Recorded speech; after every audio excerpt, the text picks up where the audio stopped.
Hi, I'm Elizabeth Reynolds Turnage, and I am a writer and a gospel coach and a Bible teacher, and I'm here to bring you gospel-centered encouragement to help you learn, live, and love in God's story of grace. Today, we are in part 4 of a devotional based on this book, which is now available for purchase. The mail is a little slow, so order today if you want one.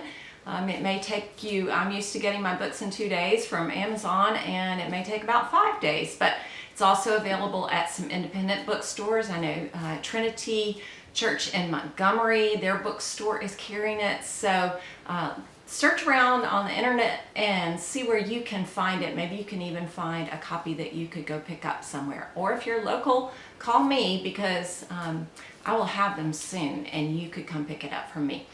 Okay, so this is part 4, and we've been talking about crisis and recovery and restoration. And today I want to get to the really good part. I'm going to share from 2 of the devotions, the meditations in the book. There are 60 meditations, and the 2 that I'm going to share from today are called A New Normal and When the Lord Restored Our Fortunes. So we're really going to look at that restoration hope both here and in the future. Let me pray and we will get started. Father God, I thank you so much that even as the winds, the outside of Hurricane Sally and the rain lash around my windows as I am recording this for my friends, that I know that whatever disaster comes, that you are in the business of restoring broken things, and you have already begun that restoration work through Jesus Christ, our Savior, and we thank you for that good news, and help us to celebrate that and to live into that today. In His name we pray. Amen. So just a reminder that a couple of things that if you want a free Google handout and outline to go along with this video, there is a link in the handouts. If you would like free gospel-centered resources, if you'd like a sample of the book From Recovery to Restoration, then there's a link to sign up for that. And also, I just want to mention there is a coaching group. I'm going to walk just only allowing 8 people in this group. If we get so many, then I could start another one. But we are going to go through this book, 10 devotionals per week, 10 meditations per week. And I will give some extra teaching and just interact and engage with people about that on Zoom. So if you're interested in that, the link is also in the handout. Okay, with that, let's talk about number 1, a new normal. You know, we all know that when we've been through crisis, or maybe we've lost someone, a loved one has died, and our life, we've had that radically life-altering event that we talked about as a crisis in the first couple of devotionals, YouTube devotionals. We know that it changes us, and we also know that we long for a new normal. And the reality is, we also know people that have had crisis and trauma in their lives, and it has not changed them for the better. But the good news of the gospel is that we do have hope, that God is working even in the midst of disaster and crisis to change us for the better. And today we're going to look at Romans 5:3-5 and 1 Peter 1:3-9, and some of those changes that He's working in us even now, some of the new normal. And I just wanted to mention, I talked about this a little bit in this particular meditation in the book, but psychologists have described something called post-traumatic growth, which can follow trauma and suffering. And that, that's when people actually grow stronger or kinder or more mature in wisdom after they've had a trauma in their lives. Well, I thought that was interesting because I really think that's kind of what Paul and Peter are describing in Romans and in 1 Peter. And so we're going to talk about how our new normal, our new and better normal, will include these characteristics: extraordinary endurance, proven character, confident hope, strengthened faith, extravagant love, and inexpressible joy. So let's think about how suffering can lead to growth. Romans 5:3, suffering produces endurance. Fixing our eyes on Jesus, the founder and perfecter of our faith, who endured the cross for us, we keep walking forward, one new mercy at a time. So that's Romans 5:3 and Hebrews 12:2. Proven character. Endurance produces character, Romans 5:4 says. You are growing, mature and complete, James 1:4 says, becoming a person that people trust as a wise and compassionate, tender and strong comforter. You don't toss out spiritual band-aids. You sit with those who suffer. You listen carefully. You give wise counsel as the moment arises. Confident hope, Romans 5:4 and 5 says, character produces hope. You are leaning into that future hope which does not disappoint.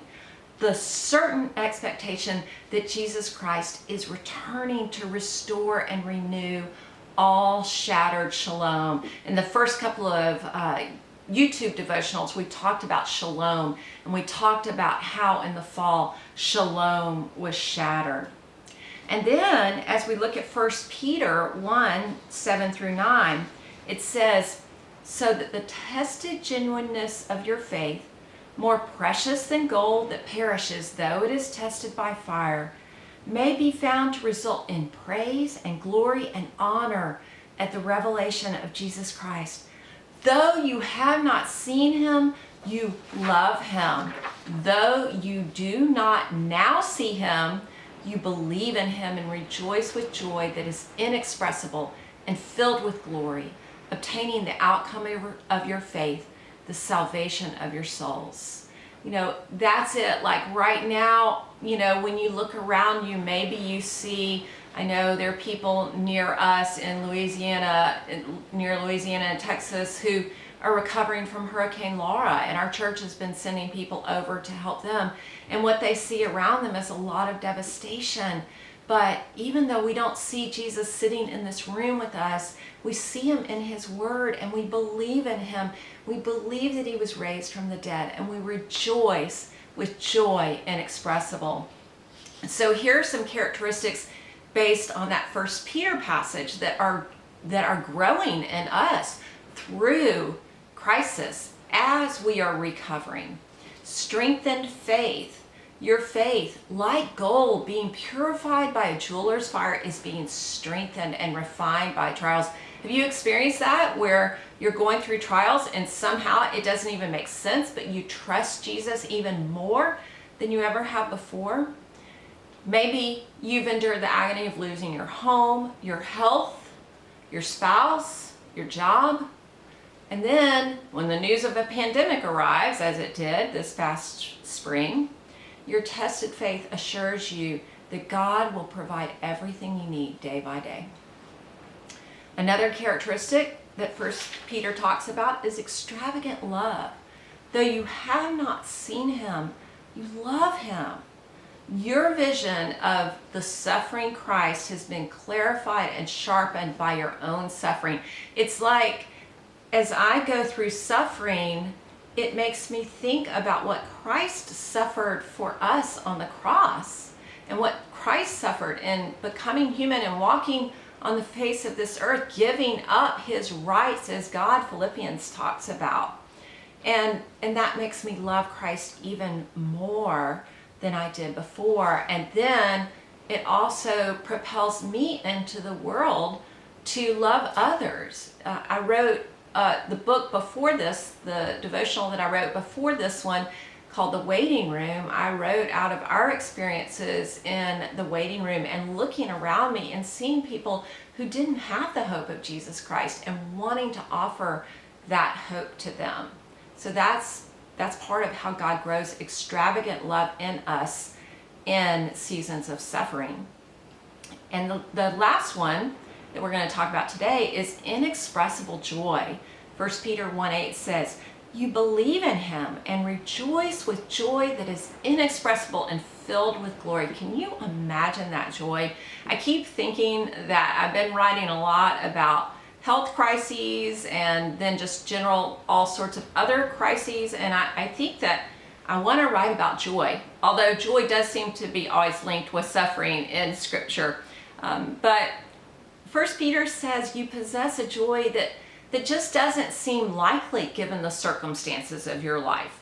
There you are in the midst of this very difficult divorce or this very difficult season where of unemployment, and yet somehow you have a joy that's not based on the circumstances of this world, but that is based on the confident hope that God is working even now in the midst of this time of suffering. So that is the new normal that we are experiencing even now in the midst of our recovery. But one day we await a final day of restoration when the Lord will finish restoring our fortunes forever and our joy in him will never end.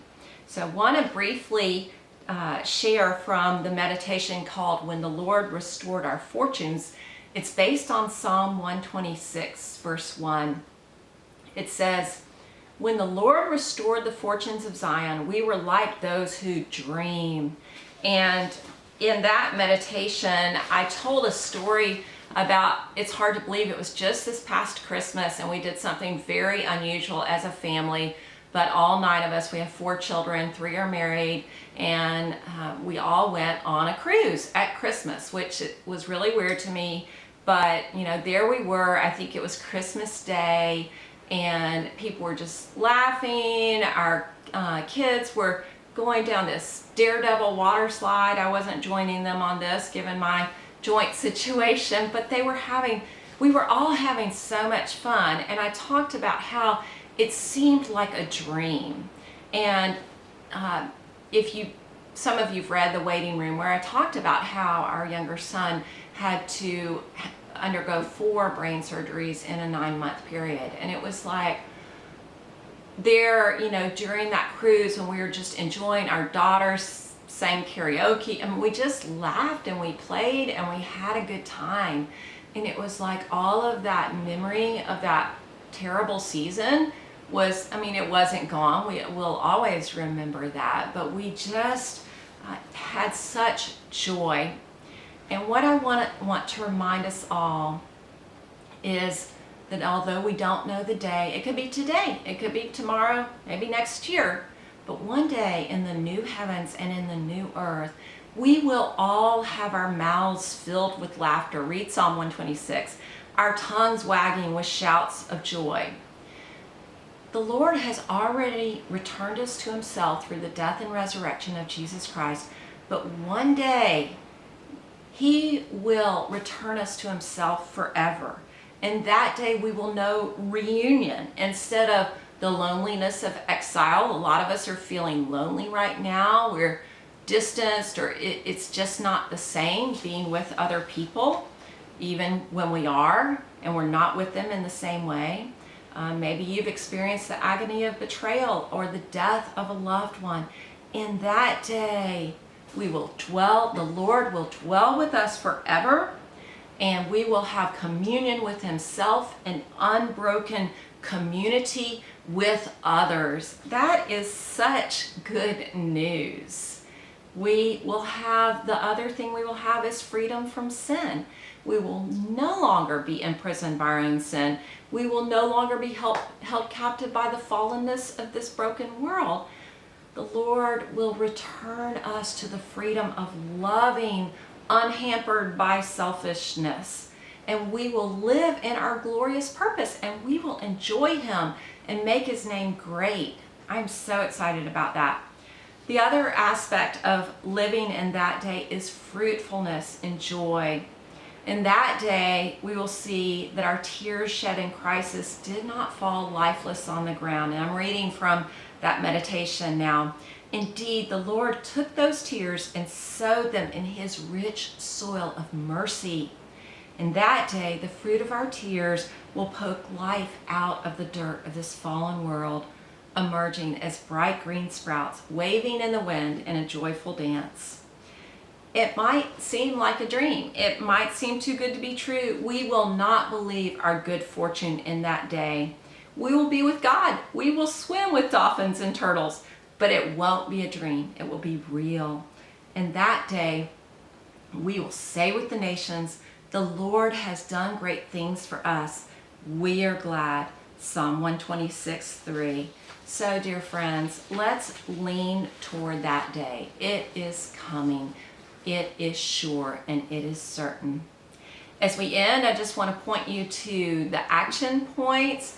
These are in every one of the meditations, just to give you the format. It begins with the scripture, and then it goes into just a brief story connecting to crisis or recovery or restoration, hope. And then it talks about that passage in the Bible. And then it ends with some suggestions for further scriptures to read, as well as some music to listen to, and some reflection questions that you can journal about. And I even put in some pages where you can write and take notes in the book. So that is what that is all about. If you've enjoyed these, please subscribe, please give it a like, and buy the book. Look into the coaching group if you think you might like to walk together in a community. And stay tuned for the next series. I'm not sure when that will start, but I try to bring these series to you every so often, every few weeks, and give you that gospel-centered encouragement. Please contact me. My email address is spelled out in the Google handout if you have any questions.